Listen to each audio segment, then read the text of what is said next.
Hello friends, ഇന്നൊരു requested video ആണ് കേട്ടോ ചെയ്യുന്നത്. ഈന്തപ്പഴം വെച്ചിട്ടൊരു സിമ്പിൾ റെസിപ്പി കാണിക്കാമോ എന്ന് കുറച്ച് പേരൊക്കെ ചോദിച്ചിട്ടുണ്ടായിരുന്നു.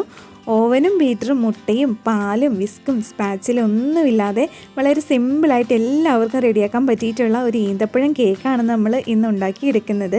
വീഡിയോയിലേക്ക് പോകുന്നതിന് മുമ്പായിട്ട് നമ്മുടെ ചാനൽ സബ്സ്ക്രൈബ് ചെയ്യാത്ത കൂട്ടുകാർ ചാനൽ സബ്സ്ക്രൈബ് ചെയ്യാനായിട്ട് മറക്കണ്ട കേട്ടോ. തൊട്ടടുത്തുള്ള ബെല്ലൈക്കൻ കൂടി എനേബിൾ ചെയ്തിട്ട് ഓൾ എന്ന ഓപ്ഷൻ പ്രസ് ചെയ്യാനും കൂടി മറക്കല്ലേ.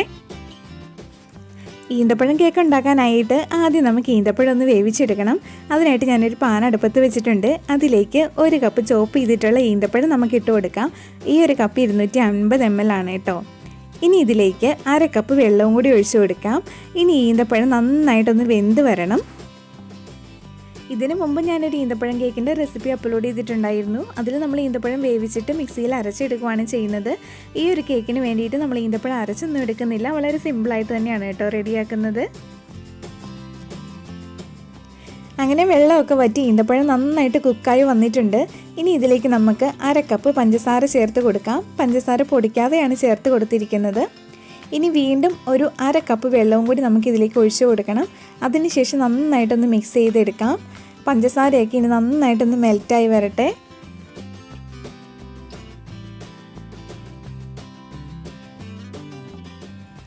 അങ്ങനെ പഞ്ചസാര നന്നായിട്ട് മെൽറ്റായി വന്നിട്ടുണ്ട്. ഇനി ഇതിലേക്ക് നമുക്ക് 1/2 കപ്പ് വെജിറ്റബിൾ ഓയിൽ ഒഴിച്ചു കൊടുക്കാം. നിങ്ങൾക്ക് ഏത് വെജിറ്റബിൾ ഓയിൽ വേണമെങ്കിലും എടുക്കാം കേട്ടോ. ഞാനിവിടെ സൺഫ്ലവർ ഓയിലാണ് ഒഴിച്ചു കൊടുത്തിരിക്കുന്നത്. അതുപോലെ തന്നെ കേക്ക് കുറച്ചും കൂടി ടേസ്റ്റി ആകാനായിട്ട് ഓയിലിന് പകരം മെൽറ്റ് ചെയ്തിട്ടുള്ള 1/2 കപ്പ് ബട്ടർ ഒഴിച്ചു കൊടുത്താലും മതി. ഇനി ഇതെല്ലാം കൂടി നന്നായിട്ട് നമുക്കൊന്ന് യോജിപ്പിച്ചെടുക്കാം. ഈ ബാറ്റർ നല്ല ക്രീമി ആയിട്ട് വരണം.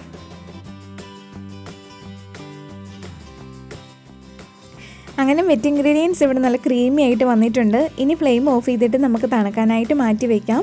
ഒരു കാര്യം മാത്രം ഒന്ന് ശ്രദ്ധിക്കണം കേട്ടോ. വെറ്റ് ഇൻഗ്രീഡിയൻസ് നന്നായിട്ട് തണുത്ത് വന്നതിന് ശേഷം മാത്രമേ ഇതിലേക്ക് ഡ്രൈ ഇൻഗ്രീഡിയൻസ് ചേർത്ത് കൊടുക്കാവുള്ളൂ. ചൂടോടെ ചേർത്ത് കൊടുത്താൽ ഡ്രൈ ഇൻഗ്രീഡിയൻസ് വെന്ത് പോകും. ഇനി ഇതിലേക്ക് ഞാൻ എടുത്തു വെച്ചിരിക്കുന്ന 1 കപ്പ് മൈദ കുറച്ചായിട്ട് ചേർത്തിട്ട് ഒന്ന് മിക്സ് ചെയ്തെടുക്കുവാണ്. മൈദയ്ക്ക് പകരം നിങ്ങൾക്ക് ഗോതമ്പ് പൊടി എടുക്കാം.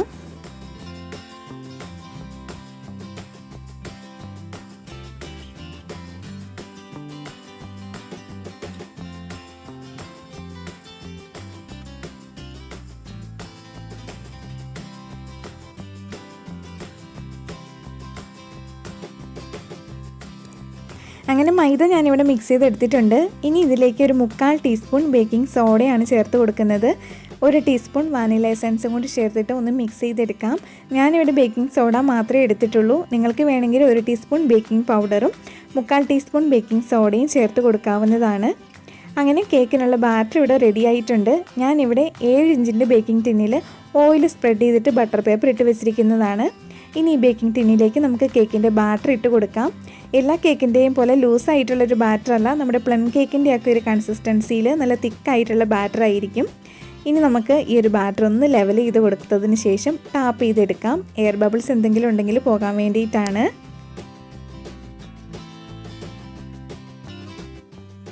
ഞാനിവിടെ ഇഡ്ഡലിക്കുട്ടവത്തിലാണ് കേക്ക് ബേക്ക് ചെയ്തെടുക്കുന്നത്. അതിനായിട്ട് പാത്രത്തിലേക്ക് ഉപ്പിട്ട് കൊടുക്കുവാണ്. ഇത് നേരത്തെ ബേക്ക് ചെയ്തിട്ട് മാറ്റിയ ഒരു പാത്രത്തിൽ അടച്ചു വെച്ചിരുന്ന ഉപ്പാണ് കേട്ടോ. ഇനി ഇതിലേക്ക് ഒരു സ്റ്റാൻഡും കൂടി വെച്ച് കൊടുത്തിട്ട് അടച്ചു വെച്ചിട്ട് നമുക്ക് ഹൈ ഫ്ലെയിമിൽ ഒരു 10 മിനിറ്റ് പ്രീ ഹീറ്റ് ചെയ്തെടുക്കാം.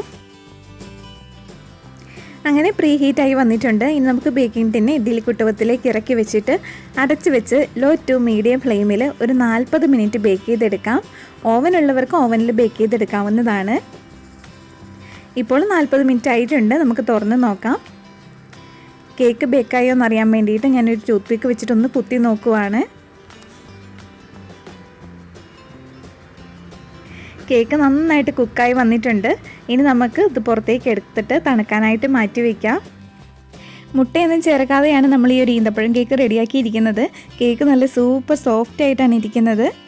കേക്ക് ഇവിടെ തണുത്ത് വന്നിട്ടുണ്ട്. ഇനി നമുക്കൊന്ന് കട്ട് ചെയ്ത് നോക്കാം. ഈ ഒരു റെസിപ്പി ഇഷ്ടപ്പെട്ടാൽ ലൈക്ക് ചെയ്യാനും ഷെയർ ചെയ്യാനും മറക്കരുത് കേട്ടോ. അതോടൊപ്പം നമ്മുടെ പ്രീവിയസ് വീഡിയോസും കൂടി കാണാൻ മറക്കല്ലേ. പിന്നെ ഞാൻ ഇട്ടിട്ടുള്ള ഏതെങ്കിലും റെസിപ്പി നിങ്ങൾ ട്രൈ ചെയ്തതിൻ്റെ ഫോട്ടോ ഉണ്ടെങ്കിൽ എൻ്റെ മെയിൽ ID-യിലേക്ക് സെൻഡ് ചെയ്ത് തന്നാൽ അടുത്ത വീഡിയോ തൊട്ട് ആദ്യം ആ ഫോട്ടോസൊക്കെ കാണിക്കുന്നതാണ്. പിന്നെ നമ്മുടെ ഫേസ്ബുക്ക് ഗ്രൂപ്പായ മന്ന കിച്ചണിൽ ജോയിൻ ചെയ്യാനും ഫേസ്ബുക്ക് പേജായ മന്ന ഹോം മെയ്ഡ് കേക്ക്സ് ലൈക്ക് ചെയ്യാനും കൂടി മറക്കരുത് കേട്ടോ. വേറൊരു റെസിപ്പി ആയിട്ട് നമുക്ക് അടുത്ത വീഡിയോയിൽ വീണ്ടും കാണാം.